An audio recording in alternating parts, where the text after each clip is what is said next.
Boa tarde a todos, pessoal. Eu ativei aqui uma funcionalidade de mutar todo mundo, tá? Mas vocês vão perceber que vocês podem se desmutar, né? Tô vendo que tem bastante gente, tudo quanto é lugar do Brasil, né? Desse lado, para quem não me conhece, eu sou o Castelli, né? E estou responsável aí por vendas e marketing aqui na SC Clouds, tá? Veja que o Daniel também abriu a câmera. Eu falo de São Paulo. O Daniel Salvador é líder técnico aí da SC Clouds, né? É, ele já foi vice-presidente do projeto Apache Cloud Stack, né, Dani? Já não é mais. Mas ele agora participa aí da Fundação Apache, né? E, e o Daniel também é engenheiro cloud aqui, né? Arquiteto cloud aqui da SC Clouds, né? É, hoje a gente vai estar se encontrando para falar sobre casos de uso do Apache Cloud Stack, né, Dani? É, a gente tem, a gente separou, a ideia é a gente juntos dar uma olhada em casos de uso desde mais avançados até mais simples, né? Desde mais simples até mais avançados, né, Dani? No tempo que a gente conseguir, né? A gente está programado para ficar 1 hora aqui no webcast, né? E no tempo que a gente conseguir, claro, quanto mais interação que a gente tiver, mais rico vai ficar o webcast, né? Mas também mais tempo vai levar para a gente passar em cada caso de uso, né? A gente também vai estar aqui no chat, então vai ter, além de mim, tem mais gente daqui da Ciclados aqui no chat, e qualquer dúvida que vocês tiverem, que vocês gostariam de esclarecer rápido, a gente pode tirar pelo chat para não interromper o Dani quando ele estiver falando, né? Claro, senão esse negócio não vai acabar nunca, né? Então a ideia é que a gente pelo menos faça um caso de uso e a partir daí, se alguém tiver alguma dúvida, tal, levanta a mão, a gente conversa a respeito e vai para o próximo caso de uso assim que o Dani assim que escolher e a gente apresentar e daí para frente vai no mesmo processo, tá bom, pessoal? Mais uma vez, obrigado pelo tempo de todo mundo. A gente já está em 45 pessoas na chamada. Eu vou passar para o Daniel Salvador, que é quem vocês vieram ver aqui, né? Dani, por favor, vai daí. Tá. Valeu, Cassel. Primeiramente, obrigado, pessoal, pela participação de todos. Eu vou compartilhar aqui minha tela, então, para a gente começar a ver os casos de uso. Vocês estão conseguindo ver minha tela? Conseguimos sim, Dani. Beleza. Então, para a gente começar aqui uma introdução breve, né? Para todo mundo estar na mesma página, sobre o que é o Apache Cloud Stack. O Apache Cloud Stack é um orquestrador de nuvem que ele faz a abstração da integração de componentes básicos de nuvem, que seria armazenamento, rede e computação. É importante a gente mencionar aqui que o Cloud Stack ele não é um virtualizador, ele faz a integração de virtualizadores na plataforma. Isso é importante porque auxilia a gente a saber quais são os impactos, por exemplo, de perder a aplicação, o que acontece com os nossos recursos de efeito deploy, por aí vai. E os casos que a gente vai estar abordando aqui, eles são uma fração das possibilidades que a gente pode aplicar dentro da plataforma. Porque a gente tem um tempo limitado ali e a plataforma ela dá muita margem para a gente criar soluções em cima dela. Então, a gente organizou aqui alguns mais comuns, né, no caso de serem solicitados, e que podem gerar soluções aí bem interessantes no dia a dia. E também um ponto que a gente não vende o Apache Cloud Stack, né? O Cloud Stack é uma tecnologia open source que a gente faz é fornecer planejamento, projeto, implementação, suporte e customização. Para não tirar muito foco aqui durante apresentação dos casos, eu vou fechar minha câmera. Vocês podem só focar na apresentação em si. É, a gente separou aqui casos, né, que a Sérgio falou, desde o mais básico, e a gente vai construindo em cima desses casos soluções mais complexas. Então, a gente cria uma base e depois vai crescendo em cima dela. Ah, eu vou, então, passando aqui, vou explicando a nível da plataforma, como essas estruturas e como esses casos podem ser implementados. E aí a ideia é que se vocês tiverem alguma questão ali sobre o que está sendo feito, é só fazer o questionamento, seja ali via chat ou eu acho que se levantar a mão ali eu também consigo ver pelo Zoom aqui. Começando do mais básico, então, para a gente falar sobre a estruturação dos usuários e clientes na plataforma, né? Porque o usuário consumindo, se ele vai consumir a plataforma, ele precisa ter o acesso ali a fazer o login, a gerenciar os seus recursos. E aqui, brevemente, como funciona essa estruturação lógica. O CloudStack, ele tem estrutura de domínio, conta, usuário, projeto e perfil, né, que seriam as estruturas básicas para definir o que o usuário tem de visualização e quais APIs ele pode chamar. Então, resumidamente aqui, o domínio ele é um- uma representação de um cliente, uma organização, um setor, e ele é utilizado para separar, né, os clientes entre si. Então, a gente pode ter lá o domínio de uma empresa X, outro domínio de uma empresa Y, e ele serve para fazer essas separações. Dentro de cada domínio, a gente cria contas. As contas, elas definem, elas são o menor nível de segregação de recursos. Ou seja, a gente faz a alocação a nível de conta. Uma VM pertence a uma conta, uma rede pertence a uma conta. E dentro dessas contas, a gente tem os usuários que eles são utilizados para fazer o acesso àquela conta, né? Que também são utilizados no processo de auditoria, que você consegue definir qual usuário fez uma requisição, fez alguma operação ali dentro da plataforma e por aí vai. É, e a gente tem o conceito de projetos também, que ele seria, dentro do domínio, um agrupador de contas. Então, no caso de você cria um projeto para algum propósito específico e dentro desse projeto você consegue dar acesso a contas específicas. E tanto conta quanto projetos, dentro de projetos, você tem um perfil que é o que define o que você pode acessar dentro da plataforma a nível de API. Então, para a gente visualizar isso dentro do CloudStack, de uma forma mais básica aqui, eu vou entrar com a conta de administrador dentro da plataforma. E aqui a gente tem na esquerda o menu de domínios, onde a gente pode aí criar a nossa estrutura de domínios. Aqui eu já tenho um domínio já pré-criado, que é o SC Clouds, mas eu poderia aqui, por exemplo, ter um outro domínio aqui dentro chamado, por exemplo. E aqui pode ser qualquer string que vocês queiram. Pode ser o nome da empresa, pode ser o domínio delas de acesso à internet, por aí vai.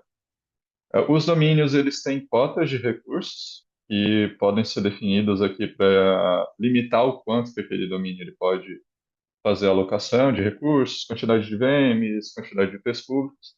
E aqui é interessante a gente definir apesar de que aqui nesse meu exemplo ele está com -1, é interessante definir esses recursos para evitar que algum usuário mal intencionado queira, por exemplo, alocar todos os IPs públicos da nuvem, e aí quando uma outra pessoa quer fazer a alocação para uso de fato, né, ficaria inviável fazer essa alocação. Então, aqui a gente recomenda, né, sempre estar limitando a quantidade, por mais que trabalhe-se num modelo de cobrança de recurso alocado, você pode sempre ter algum usuário mal intencionado. Dentro desse domínio, a gente cria contas. Então, aqui eu tenho um usuário que ele é domain admin, e ele pertence ao domínio SC Clouds. E esse usuário, essa conta aqui, ela tem aquele perfil ali que eu comentei de domain admin, que significa que ele pode fazer operações dentro daquele domínio, de alocação de recurso, pode fazer a criação de novas contas dentro daquele domínio. E o domain admin, ele tem acesso a todos os recursos dentro do domínio, ou seja, ele é um administrador de fato que ele vai conseguir visualizar tudo o que existe. A gente poderia criar uma outra conta também, a nível desse mesmo domínio, vou chamar aqui de exemplo, que ela tem a role de user. Essa role de user, ela vai ter conjuntos de permissões similares ao do domain admin. Vou fazer a criação dela aqui. Ela vai ter conjuntos similares, mas o que diferencia, além dessas permissões, é a questão do nível de visualização. Um usuário, ele consegue visualizar somente os recursos que estão atrelados à conta dele ou a um projeto que ele faça parte, que é diferente de um domínio admin, que ele poderia ver de todas as contas dentro daquele domínio. E as roles, questão das roles aqui, a gente tem roles padrões que são criadas no momento de deploy da plataforma e pode criar roles com base a gente pode criar roles com base nesses padrões e ir alterando, ou criar ali com base em tipos, né, que seria aquele tipo ali que eu comentei, né, de user, que só tem acesso aos recursos da sua conta, o domain admin, que tem acesso a tudo dentro do seu domínio, e o administrador, que tem acesso a tudo da infraestrutura. Uh, e essas roles aqui, elas também são, a gente consegue, não, deixa eu criar uma, exemplo. Vou criar aqui com base na de usuário. E dentro dessas roles aqui, a gente define quais são os acessos que o usuário vai ter, a quais APIs ele vai poder manipular. Então, por exemplo, essa role, aqui eu consigo listar máquinas virtuais, eu consigo listar volumes, VPN, por aí vai. Se eu não quiser que o usuário tenha esse tipo de acesso, eu posso vir aqui e negar esse acesso ou remover ele, garantindo que ele não tenha acesso de fato a ela. E além essa role que ela é definida a nível de conta, né, além dessas estruturas, a gente tem a estrutura de projeto que eh, que vai ser utilizada para a gente agrupar contas e que tenham acesso ao mesmo conjunto de recursos. Então, por exemplo, aqui eu criei um projeto para minha conta, né, Daniel, ali no domínio SC Cloud, mas aquela outra conta de teste que eu criei, ela não tem acesso aos recursos que eu venho alocar dentro desse projeto. Mas eu poderia vir aqui dentro do projeto e adicionar também aquela conta aqui dentro. Poderia vir aqui e adicionar. E aí os dois teriam acesso a esse mesmo projeto e eles poderiam compartilhar ali os recursos. É, as contas, assim como os domínios, as contas e os projetos, eles também têm a parte de limitação, configuração de limites, mas o que é configurado no, no projeto e na conta, ele nunca ultrapassa o que tem no domínio. Sempre fica dentro daquele limite estabelecido. Por mais que aqui eu possa ter um valor maior definido aqui, em momento de alocação ele não deixa passar. Ahn, Aqui, a princípio, a nível de estruturas, alguém tem alguma dúvida mais pontual de como pode ser feita a segregação dos usuários?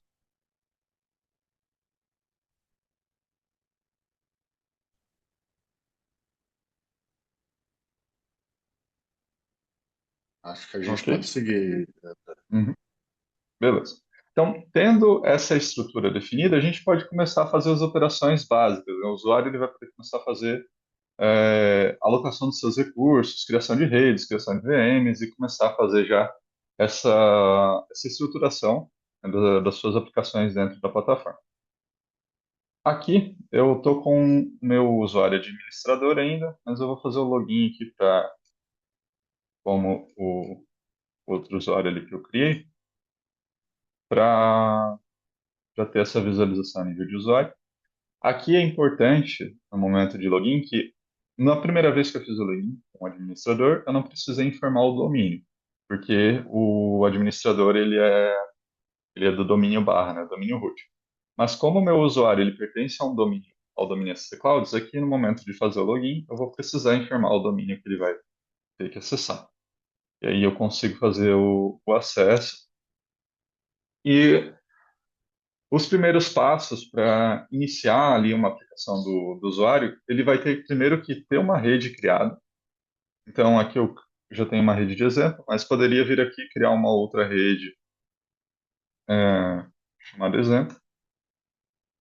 E, no geral, o usuário, para utilizar as funcionalidades mais gerais, ele pode simplesmente dar um nome para a rede e fazer a criação, né, com as ofertas padrões.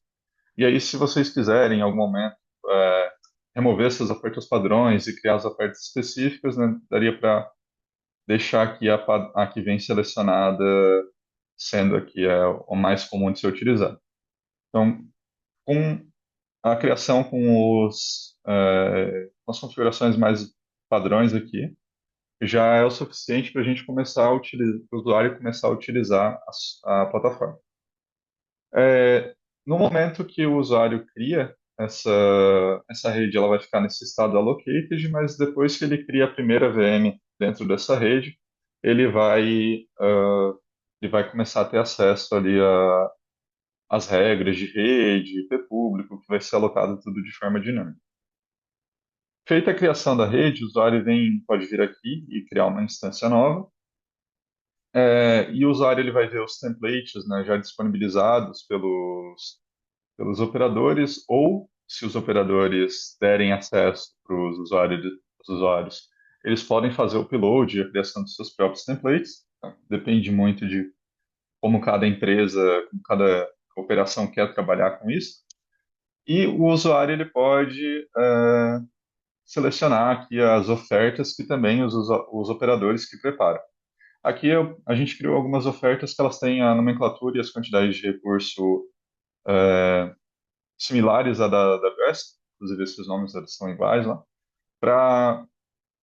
E aqui nesse exemplo a gente fez dessa forma para que, por exemplo, alguém que esteja vindo da AWS consiga assim, achar muito mais facilmente no que ela vai fazer a alocação de recursos. Então aqui eu vou criar uma VM que tenha mais básica e também eu vou querer que essa VM dessa minha aplicação aqui ela seja alocada em um storage que seja SSD e eu preciso que essa VM aqui ela tenha 50 gigas de volume. Isso aqui é só o inicial, né? Depois a gente poderia estar aumentando, adicionando mais discos, e por aí vai. Com isso, então eu tenho a minha rede aqui selecionada, eu tenho as que eu criei, as que já estava existente, e aqui eu poderia estar injetando uma chave SSH dentro da minha VM, se o template estiver preparado, e posso colocar algumas configurações a mais aqui que, ah, que venha melhorar a performance, mudar alguns comportamentos ali da VM como um todo. Nesse caso aqui, a maioria das configurações ela já vem com base no que está configurado no template. Então, se é uma operação que vai disponibilizar tudo para o cliente, ele só precisa clicar nos botões, é interessante que esses templates eles já venham pré-configurados ali da forma mais adequada para a operação. Para evitar o cliente vai lá, tem um problema com performance, aí vai ver, só precisa alterar um parâmetro aí que já poderia vir direto do template. Feito essas configurações, eu vou só dar um nome aqui de demonstração para essa VM e vou iniciar ela. Aí, no momento que está iniciando essa VM, o CloudStack ele vai começar a implementar aquela rede, ele vai é, pegar um IP público, né, que esteja cadastrado na plataforma para ser utilizado. Aqui no meu ambiente, como é só um ambiente de apresentação, eu estou usando uma rede privada para isso, mas né, em ambiente de produção seria uma rede IP público. E depois que a rede está implementada, a gente pode configurar as regras que vão ser utilizadas para essa rede. Por exemplo, por padrão, o tráfego de saída das VMs ele é bloqueado. Então, se a gente quer permitir que aquela VM ela consiga fazer requisições para a internet, a gente precisa fazer a liberação. E dependendo de cada contexto, né, o usuário pode decidir se ele quer liberar especificamente para alguns casos ou se ele vai querer fazer essa liberação de forma geral. Deixa eu só salvar minha senha aqui. Então, minha rede de exemplo ela já foi implementada e só para mostrar essa questão ali da regra de saída, se eu vier aqui acessar o console da minha VM, fazer o login aqui, o template que eu estou usando, o usuário padrão é o Ubuntu e tem minha senha. Então, se eu tentar fazer aqui o acesso, né, como eu tenho a minha regra de saída bloqueada, eu vou liberar essa regra de saída. De exemplo, vou liberar tudo aqui para ser mais facilitado. E agora sim eu tenho a minha saída. E o usuário ele pode configurar também regras de entrada. Para isso, ele tem que acessar o IP público que já está alocado para essa rede, ou adquirir um novo IP público, e aí depende de como isso é contabilizado, às vezes reutilizar o IP, normalmente reutilizar o IP vai ser mais barato, né? Então ele tem essas opções ali que poderia estar decidindo, conforme for configurada as permissões dele. E, por exemplo, se eu quiser acessar essa VM aqui via SSH, eu vou primeiro liberar uma porta. Eu vou usar 2222 para não ser tão genérico. Eu adiciono essa porta, eu libero essa porta no Firewall e tudo que eu estou fazendo aqui via interface gráfica, o CloudStack integra com um componente do Virtual Router, que seria um, um roteador virtual que fica na frente dessa rede e faz todas essas configurações. Então, o usuário ele precisa se preocupar somente criar suas regras aqui e definir como que ele quer que funcione. E aí a porta privada, né, no caso, na VM é a minha porta 22 e a porta pública que eu liberei ali no Firewall é a 2222. E aí eu faço port forwarding dessa porta para a minha VM de demonstração.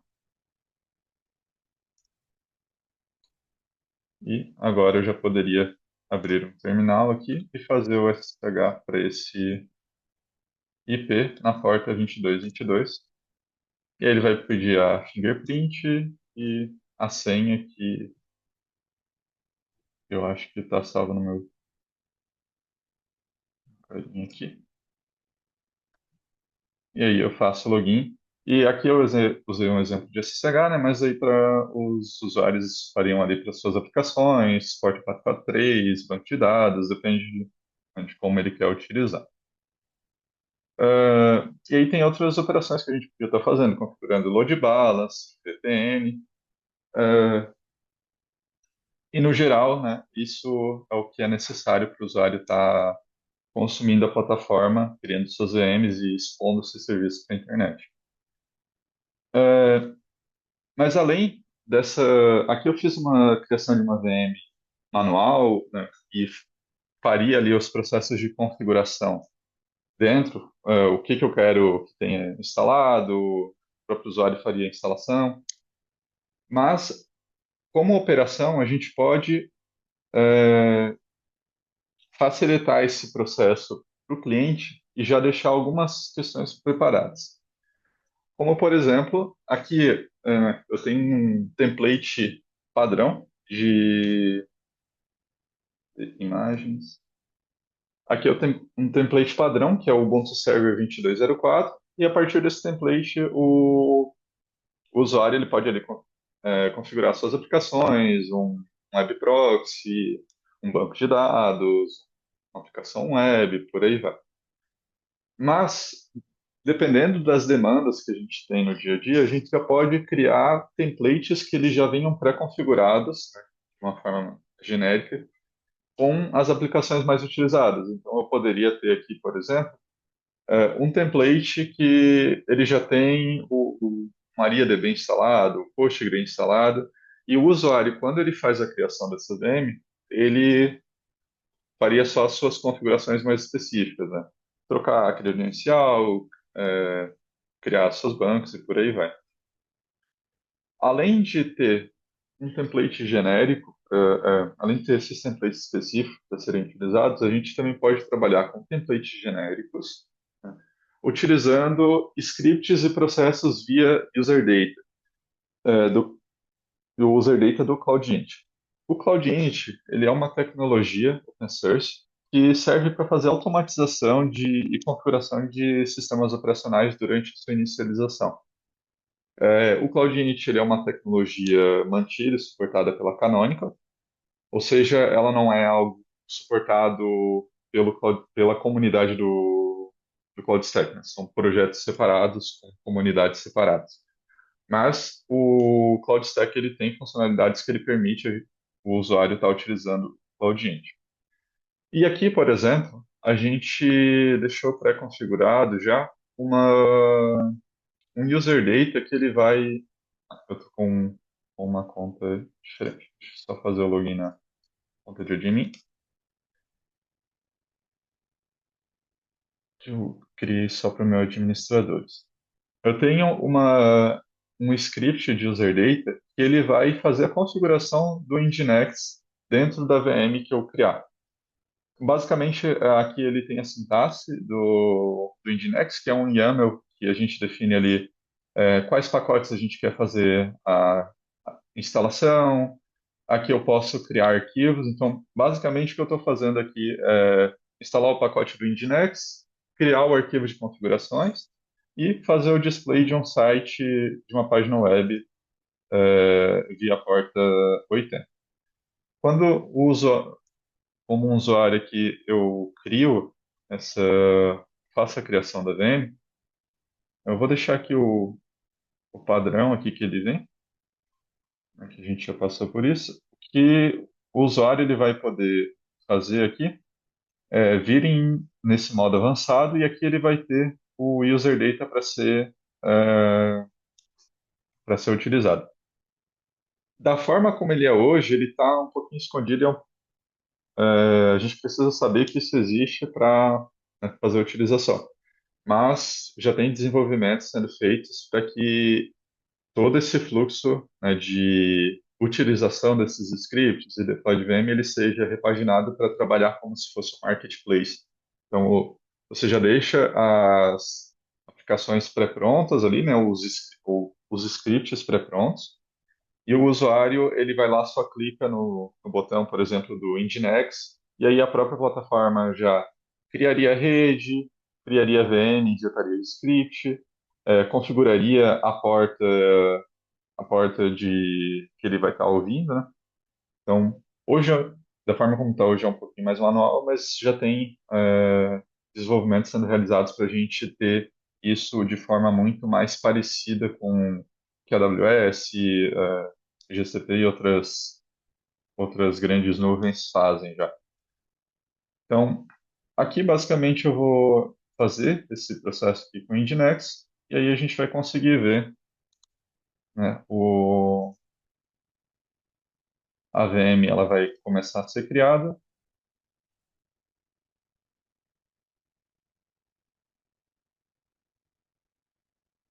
e eu vou deixar ela rodando aqui, né? Então, só mandei criar a VM, eu não vou acessar ela.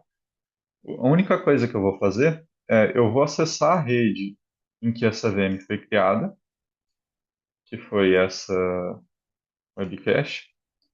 Aqui nessa rede eu já tenho a saída liberada e eu vou configurar somente a parte do firewall para que a porta 80 seja liberada. Vou fechar isso aqui. E eu faço um port forward da porta 80 para essa VM Nginx.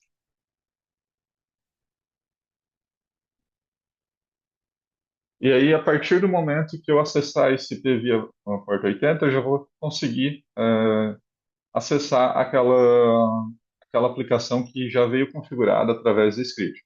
Óbvio que pode ser. Aqui ele já terminou, mas a aplicação ela poderia estar sendo configurada ainda. Mas, por exemplo, aqui ele já subiu a VM, fez a instalação do Nginx, configurou a página que eu pedi, e aqui a gente já consegue acessar, né, a gente já tem a aplicação funcionando sem eu precisar estar entrando e configurando ela. Então a gente consegue automatizar bastante coisa e criar serviços com o uso do user data aqui no Cloud Stack. Como eu comentei, hoje ele está um pouquinho escondido, mas já tem desenvolvimentos aí sendo feitos para melhorar essa, essa utilização e dar uma cara muito mais amigável para o usuário estar utilizando. E um outro ponto ainda em relação a isso, é, estou passando um pouquinho aqui, depois eu volto naquele cara, é a combinação desses processos, né, de configurar a rede, configurar a VM, já fazer essa criação do nosso serviço, é utilizar os grupos de escalonamento horizontal. O que esse processo faz? Ele vai criar máquinas virtuais de acordo com a carga e as regras que a gente definir na plataforma. E toda essa criação ela é feita com base em um template e as definições que a gente dá para a VM. Então, por exemplo, eu posso ter um user data que ele já faz a configuração de toda a minha aplicação e dentro desse grupo de escalonamento eu crio regras para que quando aquela aplicação atingir determinada quantidade de uso de CPU ou de memória por mais que X tempo, eu faço a criação de novas VMs com aquela mesma característica para começar a balancear essa carga e eu conseguir atender os usuários melhor. O que acontece muito, por exemplo, quando tem eventos de marketing que alguma empresa vai fazer que vai dar desconto em alguma coisa ou vai abrir um produto. E nesse momento, muitas pessoas vão lá e acessam aquele site, querem fazer ali a sua compra, por aí vai. Então, tendo esses grupos de escalonamento, a gente consegue fazer com que essas aplicações elas aumentem a quantidade de VMs e diminuam sem precisar da interação do usuário.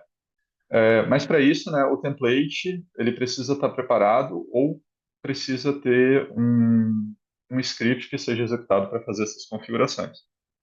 Aqui eu vou criar, só vou remover essas duas VMs aqui porque eu não tenho tanto recurso, só para evitar dar algum problema. E eu vou criar aqui um grupo de autoscaling. Então, a criação do grupo de autoscaling, ela é bem parecida com o processo de criação de VMs, só que a gente tem algumas características a mais aqui dentro, como a parte de definir as políticas de escalonamento e também algumas questões de como a gente quer que esse grupo ele se comporte. Antes de vir criar o grupo de escalonamento, a gente precisa criar uma regra de balanceador de carga para que a aplicação, quando novas VMs forem criadas, elas já entram dentro desse balanceador. Então, primeiro passo aqui, eu vou entrar nessa minha rede que eu tenho cache, vou acessar o IP público dela e vou vir aqui em Load Balance e vou criar uma regra. Aqui, como eu vou usar a mesma aplicação, eu só vou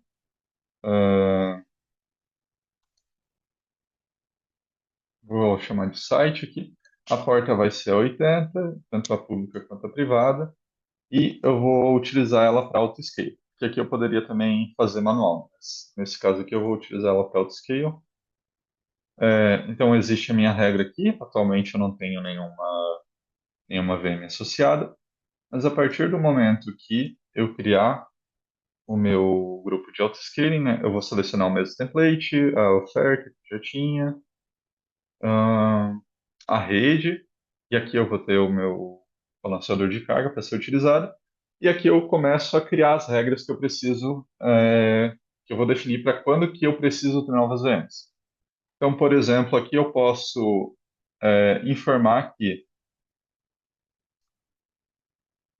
a minha vCPU, a minha CPU, o consumo de CPU da minha VM, ela precisa estar acima de 20% e isso precisa ser atingido por mais de 20 segundos aqui, por exemplo.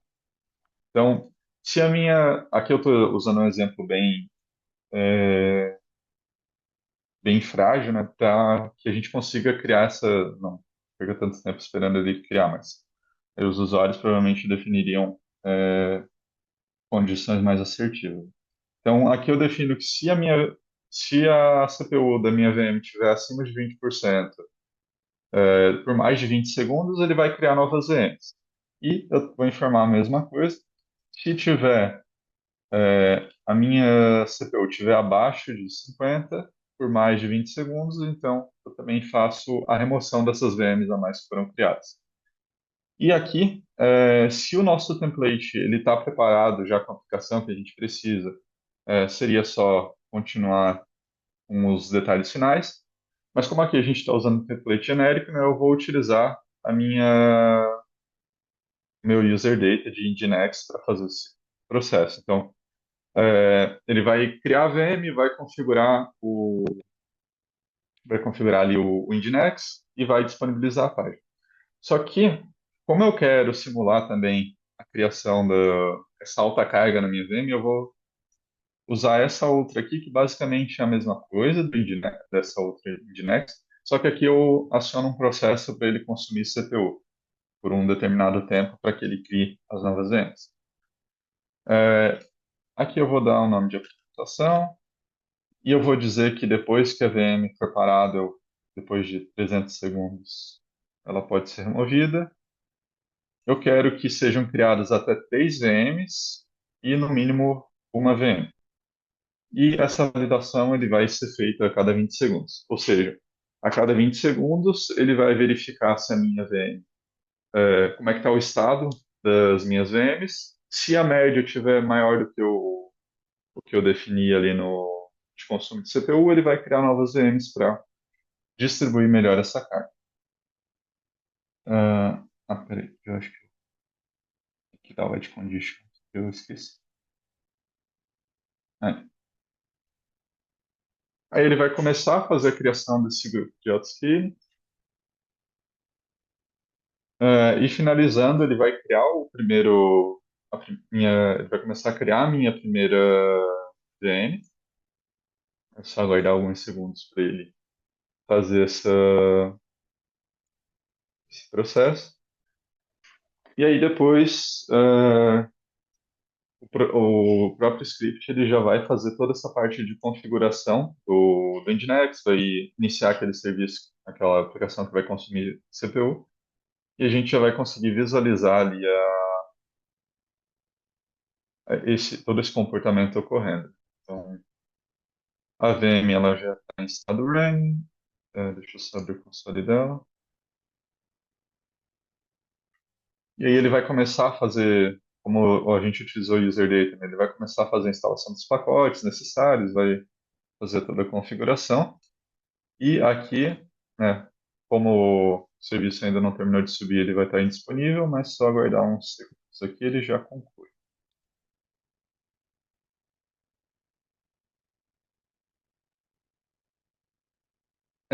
Um ponto importante aqui sobre o uso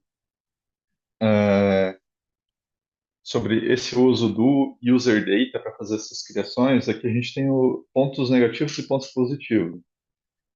Os pontos positivos é que a gente pode ter um template único, ou um conjunto de templates mais genéricos, e fazer a configuração através dos scripts, mas toda vez que o usuário criar uma VM precisa ter aquela configuração, ele vai precisar executar todo esse processo do script. Ou seja, vai precisar fazer a instalação, fazer o update dos repositórios, instalar os pacotes, fazer toda a configuração. Pode levar, gerar um tempo de boot mais demorado, né, no sentido de até concluir a configuração dessa VM. Por outro lado, a gente pode ter os templates já preparados, o que agiliza muito o processo de boot, né, porque toda a parte de configuração já vai estar feita. Só que aí significa que a gente vai precisar ter templates específicos para cada solução que a gente quer oferecer e precisa ficar dando manutenção em é, todos esses templates. Então, dependendo de como a operação quer trabalhar, uma solução pode ser melhor que a outra. E aqui, né, a minha VM ela já terminou de iniciar, e eu tenho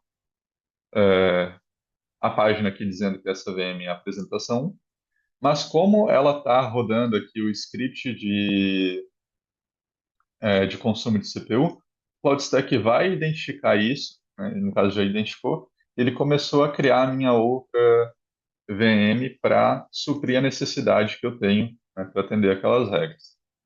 Essa outra VM aqui, ele está fazendo a instalação do Nginx e, por exemplo, agora ele já terminou de configurar e agora quando a gente faz o refresh aqui da página, a gente consegue ver que, ora, minha requisição cai na apresentação 2, ora cai na apresentação 1, por causa de como eu defini aquela regra de balanceamento.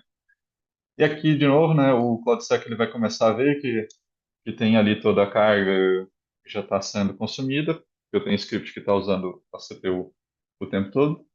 E ele também vai criar aqui.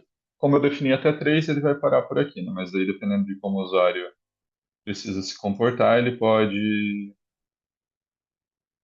criar mais ou menos. E, né, depois que acaba ali toda a saturação nas VMs, né? Saturação média, ele começa a remover essas VMs. Então aqui a ideia é que isso seja, que essas aplicações que a gente coloca aqui, né, sejam aplicações que a gente pode remover e o dado vai estar armazenado em outro lugar. Até esse ponto aqui, alguém ficou com alguma dúvida, quer fazer alguma pergunta?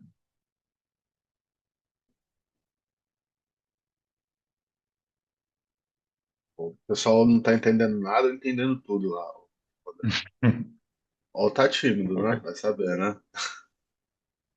Eu qualquer acho que dúvida é só. até aqui tá bem básico, né? Tá bem tranquilo. Então quem já trabalha Uhum, com AWS e etc. já tá bem familiarizado com essas partes, assim. Então por isso que tô quietinho aqui, mas uhum, manda ver aí.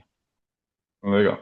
E falando em AWS, tem um outro ponto aqui que ele é interessante, que é a questão de o que você faz quando, por exemplo, eu não sei como é que está o estado atual da AWS, mas até algum tempo atrás, tinha um cliente nosso que ele vendia como diferencial poder fazer aumento de memória e CPU de VM sem parar a VM, né? O que, né, até aquele momento a AWS não permitia. É, e o CloudStack ele já permite isso desde, se não me engano, 2022. Significa que eu posso pegar uma VM, por exemplo, eu tenho aqui essa VMF produção, que ela tem 2 GB de memória e uma vez CPU, e eu posso, pessoal, se eu tenho a senha dessa daqui, já está aqui. Com a VM rodando, eu posso, aqui eu tenho 2 GB, né? Uma vez CPU, eu posso fazer o escalonamento, fazer o hot plug de mais memória, mais CPU nessa VM. Com a VM rodando, aqui ele já vai concluindo o processo, ele já vai aumentar aqui a memória RAM. Só tem que ver se eu tenho recurso suficiente para isso, mas eu acredito que eu tenho sim. Ou não. Deixa eu só parar outras VMs aqui, que tem bastante de autoscaling aqui. Deixa eu fechar o meu grupo de autoscaling. Um cleanup para não vai ficar consumindo muito recurso. Force em tudo.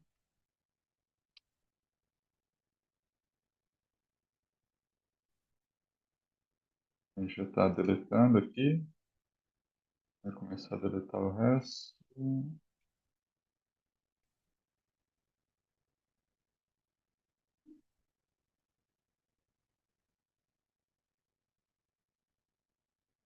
Ok, acho que agora eu já consigo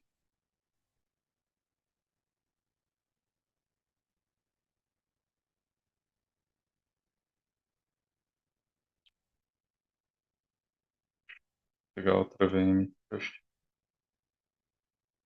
essa aqui não está preparada. A gente precisa de alguns pré-requisitos para fazer o escalonamento dinâmico.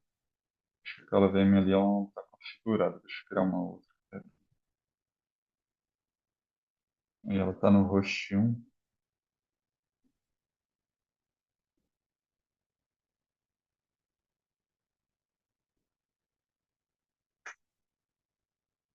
Fazer o boot. Deixa eu ver qual o host que eu tenho que está mais menos saturado. Ah, está saturado. Deixa eu fazer a migração dessa VM para outro host.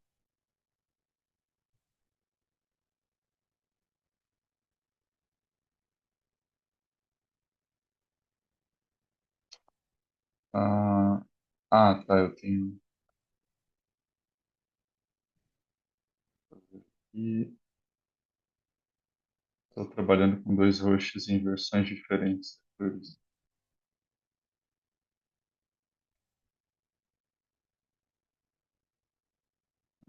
Agora sim. Vou mover essa VM aqui de teste. Anjo.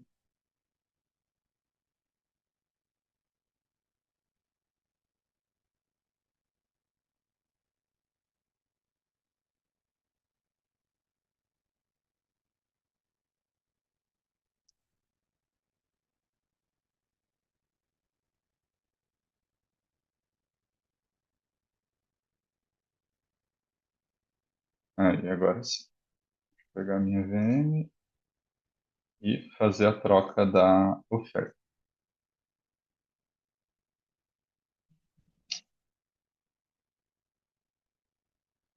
Eu, eu devo estar com alguma configuração incorreta aqui. Não estou conseguindo.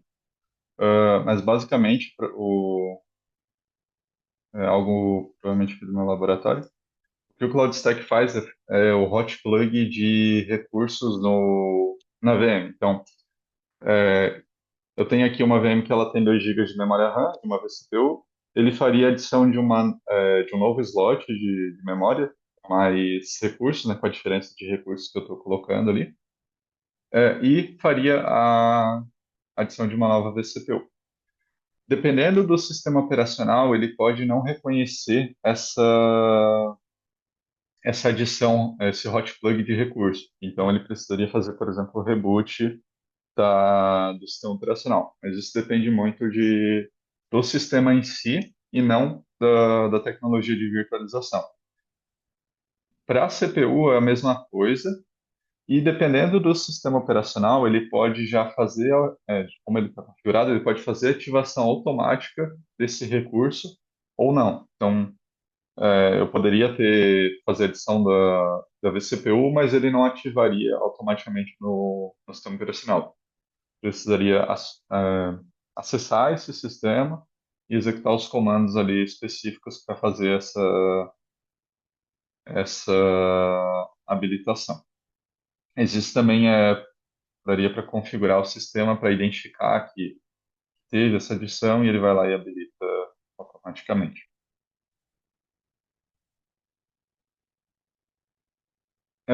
Sobre todo esse processo aqui que a gente fez de escalonamento, de definir essas regras, isso também é possível, né, fazer a nível de...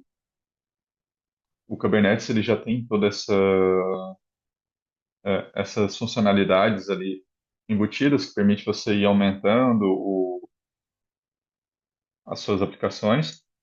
E o Cloud Stack ele tem a integração também com o Kubernetes, basicamente para fazer a integração com o Kubernetes ali, para poder utilizar, a gente precisa ter uma ISO Kubernetes registrada na plataforma, e essa ISO ela serve para a configuração dos componentes nas VMs que o CloudStack cria. O CloudStack ele cria VMs de controle, VMs de worker, e faz a configuração de acordo com o que tiver configurado nessa ISO. A comunidade do CloudStack ele já disponibiliza as ISOs com as versões mais recentes e com as configurações mais padrões, mas dependendo do caso de uso, pode ser necessário gerar uma ISO mais específica. E nesse caso, o próprio operador, ele, com os scripts que o CloudStack possui, ele poderia gerar. E para fazer a criação, a gente também precisa ali de ofertas específicas que atendam o mínimo definido. Quando aqui a gente tem uma ISA, a gente define o mínimo de CPU e o mínimo de memória de acordo com as recomendações do próprio Kubernetes. E o usuário, ele vai, com a estrutura já preparada, o usuário vai criar um cluster Kubernetes a partir dessa ISO e das ofertas de computação. A partir do momento que o cluster é criado, pode ser que ele gera um arquivo de configuração e o usuário ele faz o download desse arquivo de configuração e utiliza para fazer o acesso ao Kubernetes. Então, basicamente, o que é feito do lado do CloudStack é criar as VMs e configurar o cluster. De resto, é consumo do Kubernetes normalmente. E o usuário ele vai quando ele vai criar uma aplicação que ela precisa ter um IP público, o próprio plugin do Kubernetes que o provedor ele tem embutido ali do CloudStack, ele já faz as requisições e já faz todo o processo de configuração. Então, o usuário, de fato, ele precisa se preocupar somente depois do cluster criado, né, ele precisa se preocupar somente com o uso do Kubernetes de fato. Um outro ponto também, depois que o usuário ele já tem todas essas estruturas, tem a sua aplicação rodando, o seu banco, é importante que ele tenha processos para garantir a continuidade dos serviços se houver alguma falha na plataforma, ou seja nível de storage, qualquer tipo de falha que venha acontecer. Para isso, o CloudStack ele tem a funcionalidade de backup. Basicamente, o operador, ele prepara as ofertas de backup que o CloudStack vai possuir e anexa essas ofertas às VMs. O backup, a forma como ele é realizado depende dos provedores, do provedor que tiver configurado na plataforma. Então, por exemplo, quando trabalhado com VMware, o CloudStack ele integra VMware, existe a integração CloudStack, VMware e Vim. Então, esse processo de criação das ofertas, ela vem do Vim, ou seja, o que você tem no Vim você consegue portar para o CloudStack e depois criar uma oferta e apresentar ali para a VM, algo que já está criado lá no Vim. Depois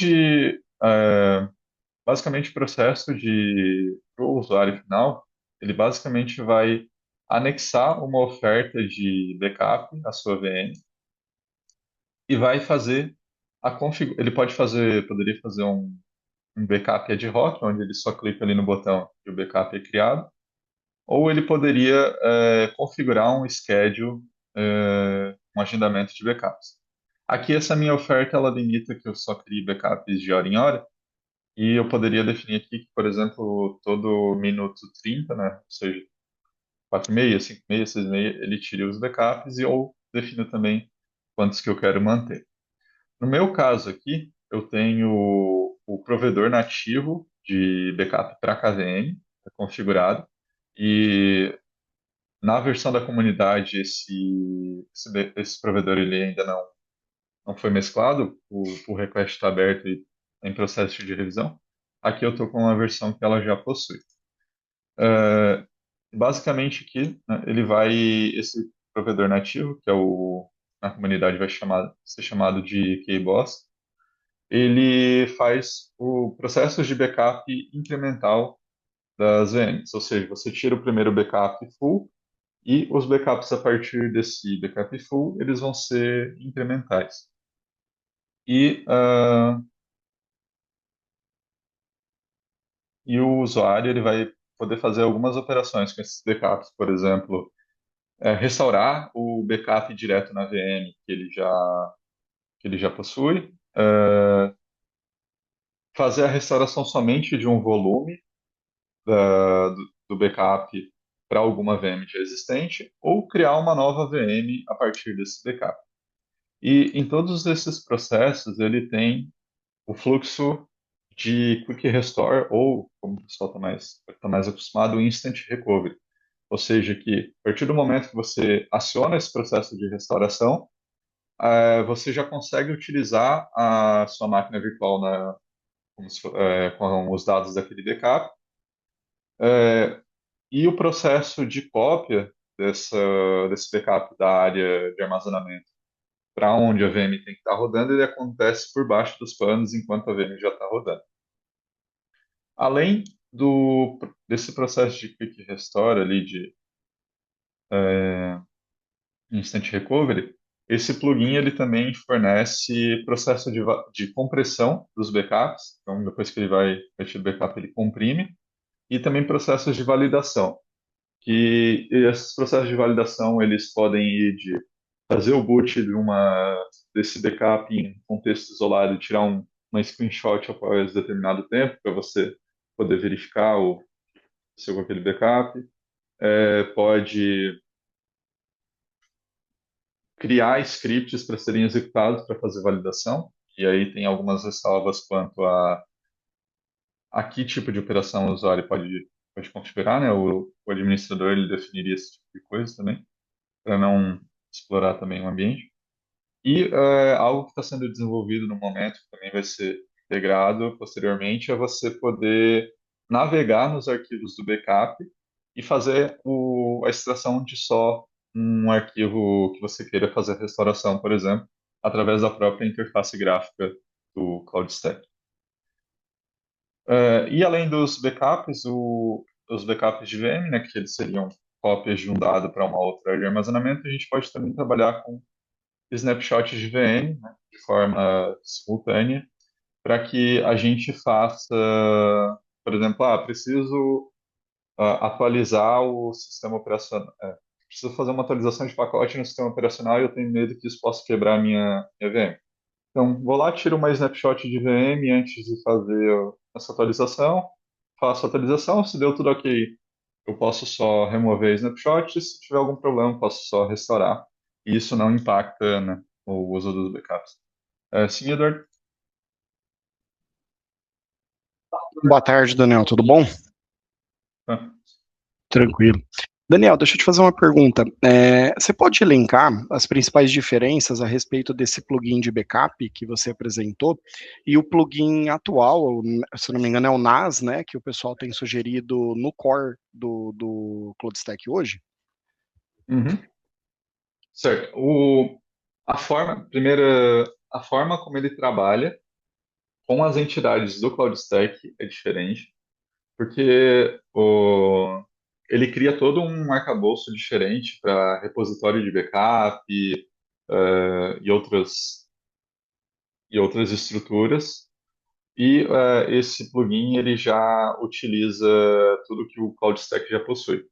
Secondary Storage, e no Secondary Storage você consegue definir se você quer um back-end que seja só para backup e outro para template. Então, esse conceito de provedor de backup ele já existe uma outra nomenclatura, né? Então, esse processo, esse plugin ele já reutiliza isso. E além dessas estruturas do CloudStack, as estruturas do KVM são diferentes também. O NAS, ele, no momento, né, ainda não foi feito merge, ele só trabalha com backup full. Esse plugin ele já tem todo o processo de backup incrementar implementado. E o KBoss, ele trabalha com backup baseado em snapshot.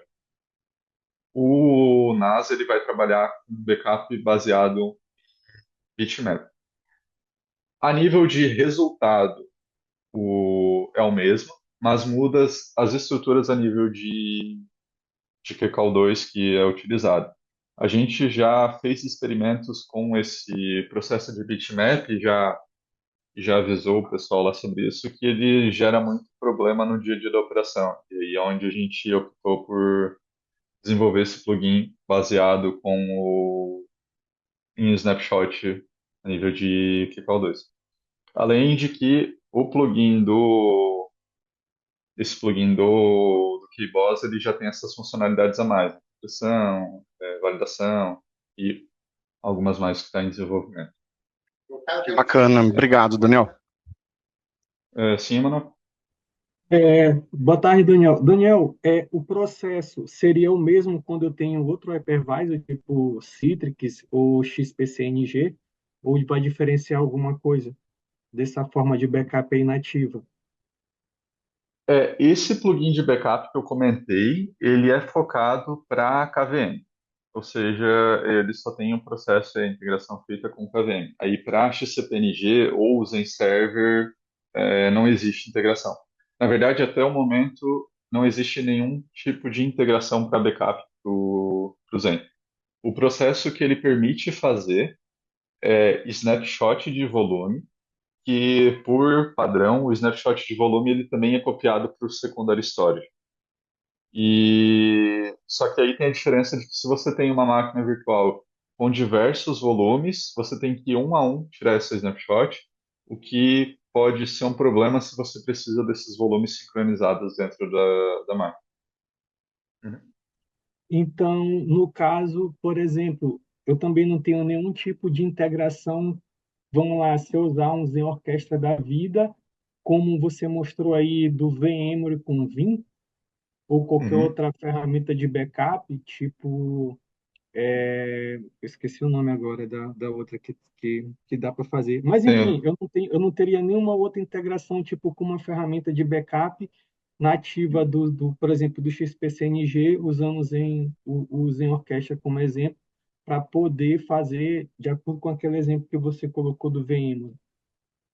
Não, o que ele tem seria somente esse snapshot de volume isolado. Então, se você trabalha com uma máquina virtual, isso já te ajuda bastante.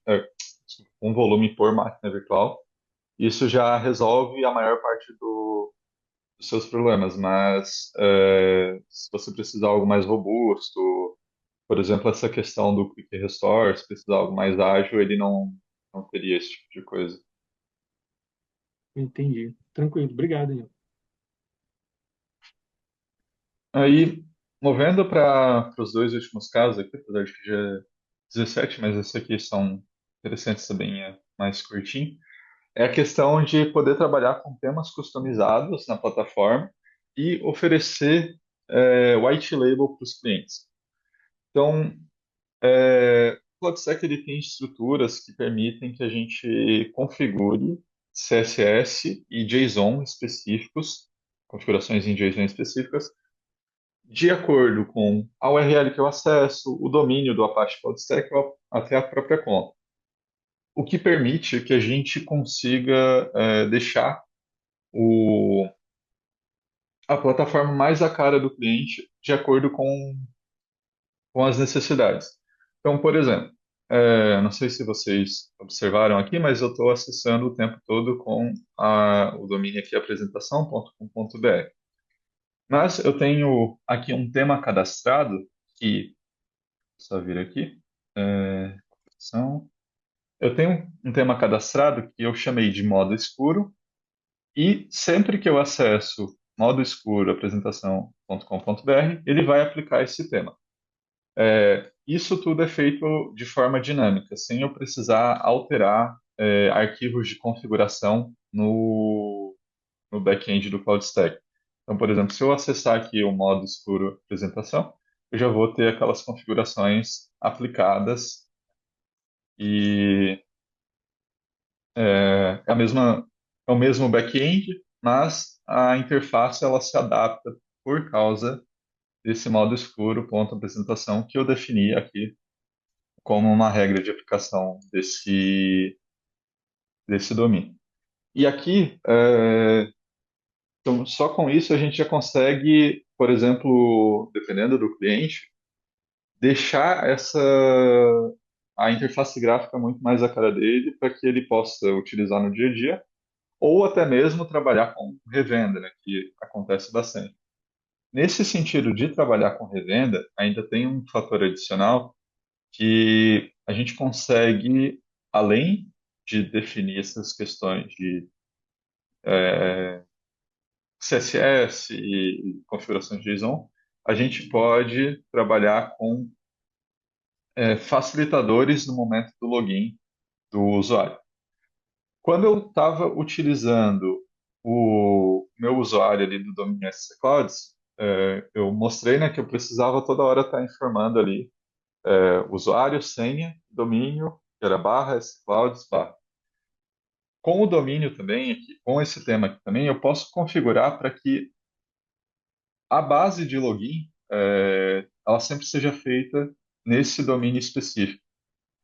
Então, por exemplo, aqui eu vou fazer o acesso de scclouds apresentação.com.br. Ele aplica um outro tema que a gente tem. E aqui, ao invés de eu precisar definir o domínio, ele já vai fazer o login direto para mim naquele domínio que eu tenho definido como base. Isso para revenda é bem interessante, porque permite que para o usuário final do nosso cliente, ele não precisa ficar digitando barra, aí o domínio sclouds, barra cliente 1. Ele faria somente, né, se eu tivesse aqui um subdomínio chamado, dentro do SC Clouds eu tivesse um outro domínio chamado cliente 1, e tivesse, você criou aqui, e tivesse aqui dentro uma conta de usuário, vou chamar de cliente 1, só para facilitar na hora e dentro desse domínio cliente 1. Então, se eu quiser fazer o login dele por esse modo escuro, por exemplo, que ele não tem nenhum domínio de base, eu precisaria colocar cliente 1, minha senha, aí sclouds barra cliente 1, e aí eu faria o login.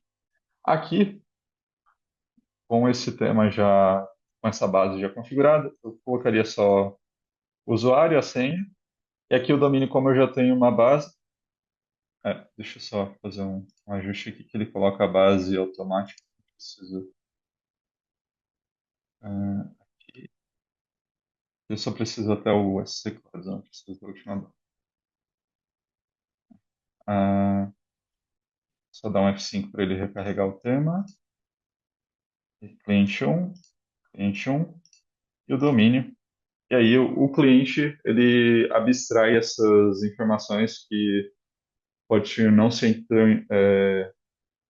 tão usuais ali para o usuário estar informando. Então, com, a, com os temas aqui, a gente consegue fazer bastante coisa e configurar bastante coisa sem precisar ficar mexendo nos arquivos do CloudStack e de forma dinâmica. Aqui, por exemplo, eu tenho, nesse outro aqui, eu tenho a logo definida aqui. Eu consigo alterar essa logo através do JSON. Posso mesmo, via CSS, que eu acho que é o que a gente está fazendo aqui, fazer essa alteração. E aqui eu vou tirar uma propriedade, por exemplo, só para mostrar que a restante está dinâmico. Então, agora está com o logo e agora não está mais porque eu tirei a propriedade. Então, é bem interessante que isso é tudo em tempo de execução, sem precisar ficar aí lá indo no back-end e alterando. Aqui alguém tem alguma dúvida, alguma questão?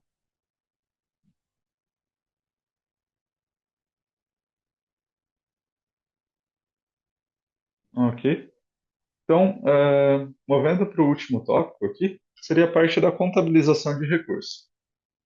Então, o usuário ele fez toda a sua alocação de recursos, criou rede, criou VM, alocou disco, e como é que eu faço para cobrar esse usuário agora?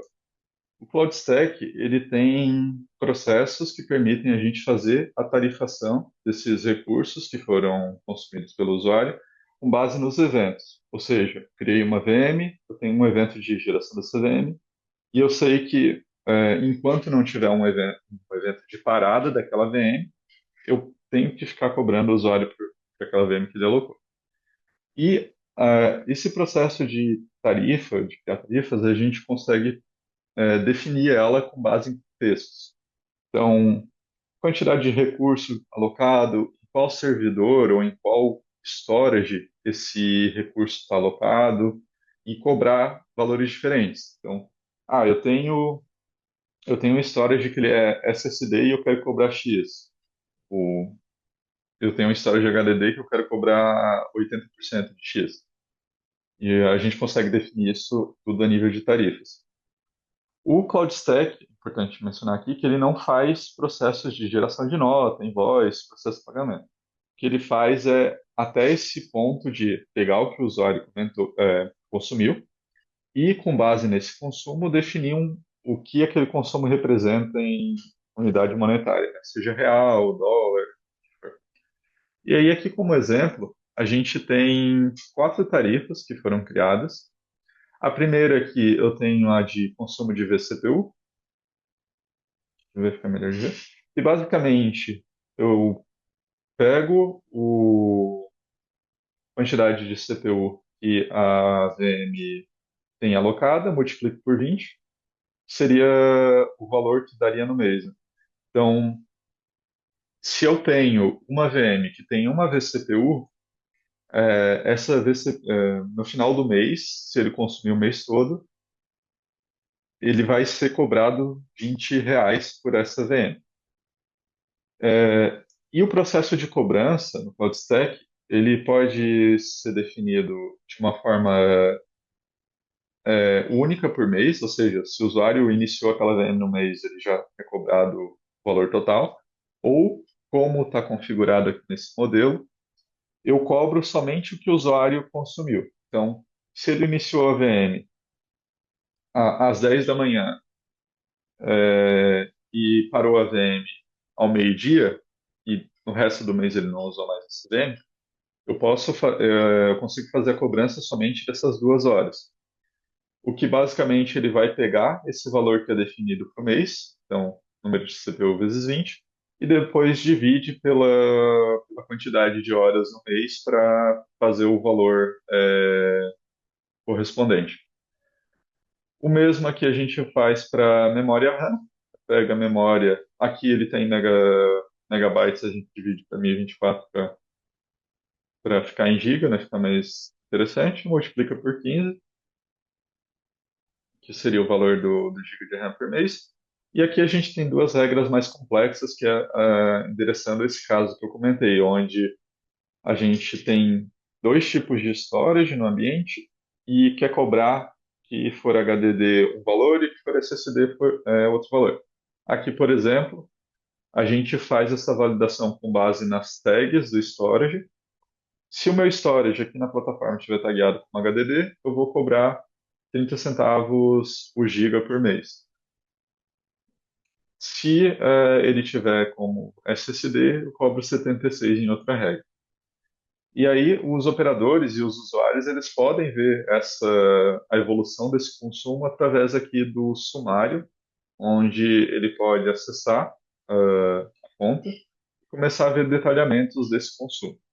No meu caso aqui, eu estou processando esses dados de hora em hora, então eu consigo ver até que foi consumido até às 17. Então eu tenho aqui que eu tenho 31 centavos de consumo de VM e 29 de volume, e eu consigo entrar nesses detalhamentos e verificar o que foi consumido de forma mais detalhada. Então aqui a gente tem aquelas VMs de Autoscale, tem a VM de Nextcloud e tinha outra VM, outras VMs que eu já tinha criado antes. E aqui, apesar de ele estar zerado, mas é porque ele faz o arredondamento, mas se a gente for ver aqui, todo o consumo que ele gerou ali foi 0,006 centavos ali.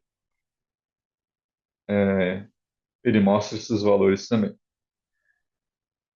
Aqui no detalhamento da VM, a gente também consegue verificar a aplicação daquelas regras de hora em hora. Então, como eu estou fazendo uma regra que ela é processo que ele a contabilização ela é processada de hora em hora, então eu consigo determinar quanto que aquela VM consumiu de hora em hora.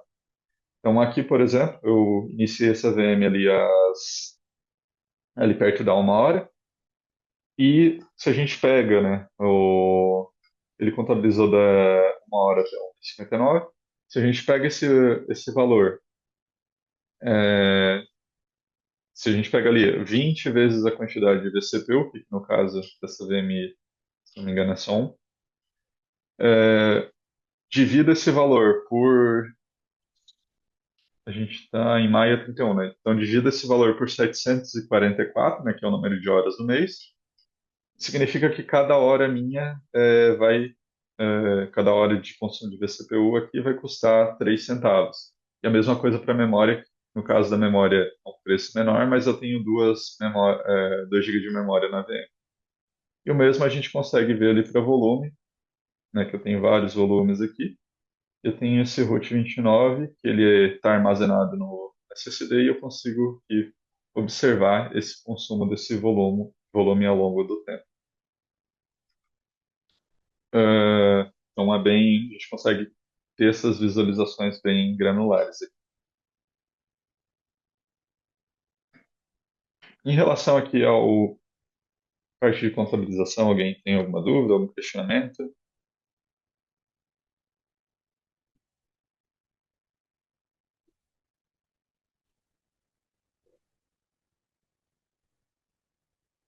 Bom, para concluir, então, né, a gente vê algumas funcionalidades desde o mais básico ali até alguns processos mais avançados que elas podem ser utilizadas para criar produtos dentro da plataforma. Então a gente já tem uma a gente já consegue criar diversos produtos somente com essas funcionalidades, e existem muitas outras possibilidades aí que podem ser exploradas para gerar soluções.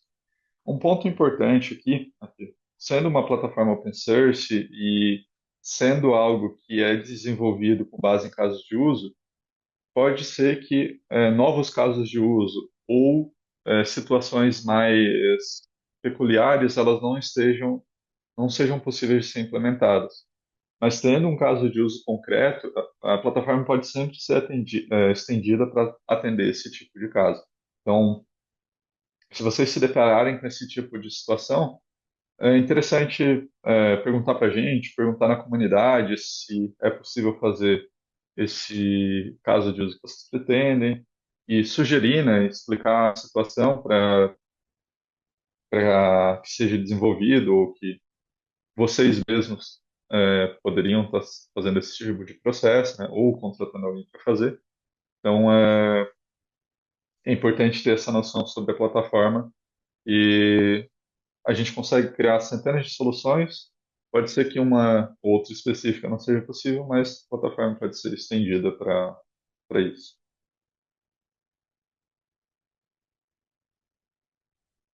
Show de bola. Daniel, pessoal, já estamos aí a 1h18, né? Conectado. Mais uma vez, obrigado aí, né? Todo mundo que ficou conectado com a gente até agora. 42 pessoas conectadas. O pico de participantes foi de 54 pessoas, tá?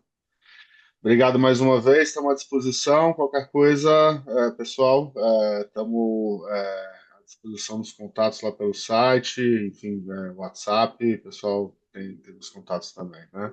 Obrigado a todo mundo e excelente final de semana a todos.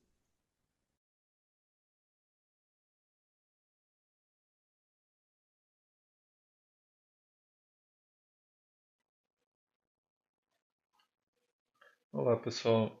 Durante o webcast, o processo de aumentar os recursos de CPU e memória de uma VM falharam e fazendo uma análise posterior aqui, a gente identificou que o processo falhou porque a gente estava tentando aumentar os recursos da VM para 4 GB de memória RAM, de 2 GB para 4, mas o host onde ela estava rodando, que é um laboratório de testes, né, possuía somente 3 gigas declarados, o que significa que o CloudStack ele, não possibilitou esse aumento de recurso porque o host onde a VM estava executando ele não possuía. Então a gente fez o aumento dos recursos desse host e aqui agora para fazer um exemplo rápido, eu vou criar a minha VM com uma vCPU e 2 GB de RAM. Vou criar aqui com o básico dela. E vou aguardar agora ela iniciar.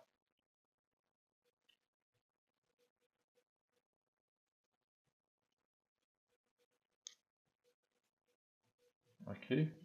Ele já criou a VM, gerou essa senha para mim. E agora eu posso acessar o console da minha VM.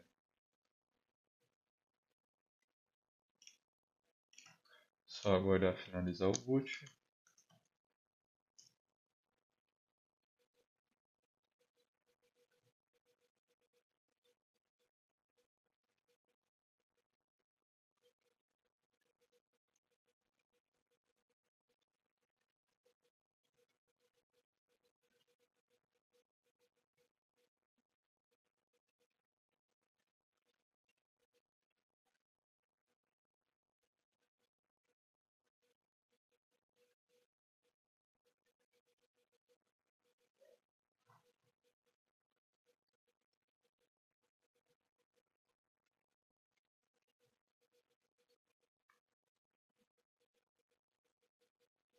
Ok. Então, minha VM fez o boot.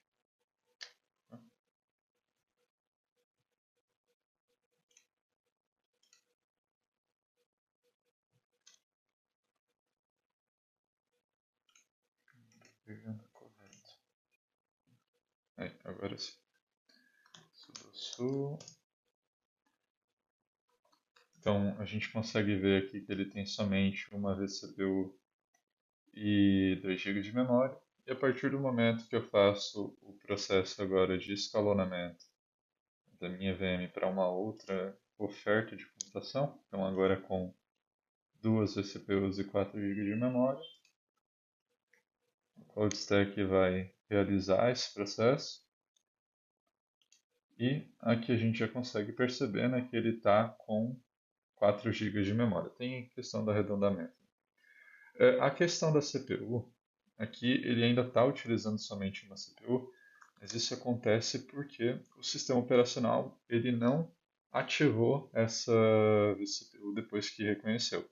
Então, se a gente verificar aqui, ele lista, né, duas vCPUs, sendo uma online e a outra offline, e a gente pode agora fazer a habilitação manual dessa vCPU através desse diretório aqui, no /sys devices system CPU. Eu vou dar um ls-lh aqui nesse diretório. E aqui a gente está um pouquinho ruim de ver, mas dá para ver aqui que tem a CPU 0 e CPU 1. Sendo que a CPU 0, né, é a que está ativada e a CPU 1 é a que a gente precisa ativar.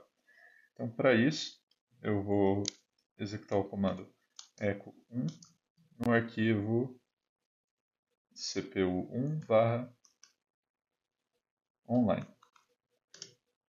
Com isso, a minha CPU ela já fica ativada e já aparece aqui também no meu HTOP. Então, um processo aqui de escalonamento dinâmico de VMs ali é possível, né? A gente só precisa ter um host que suporte os valores que a gente está escalonando, né? Então aqui a gente saiu de 2 gigas de memória para 4 e de uma vCPU para duas vCPUs. Obrigado, pessoal.